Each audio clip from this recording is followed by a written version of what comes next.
الرحمن الرحیم۔ السلام علیکم ورحمۃ اللہ وبرکاتہ۔ پاکیزہ روزی اور نیک کاموں کی توفیق کے لیے یہ دعا پڑھیں۔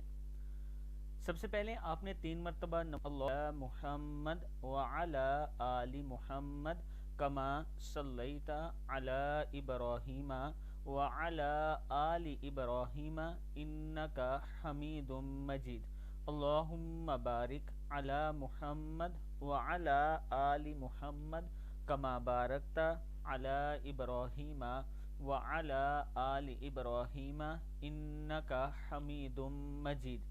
پھر آپ نے یہ دعا حضرت جبرائیل علیہ السلام نے حضرت محمد صلی اللہ علیہ وآلہ وسلم کو سکھائی تھی۔ اللہم ارزقنی طیبا واستعملنی صالحا، اللہم ارزقنی طیبا واستعملنی صالحا۔ اے میرے پیارے اللہ، مجھے پاک صاف روزی کھلا اور مجھے اپنے اچھے کاموں کے لیے استعمال فرما۔ صدق اللہ العظیم۔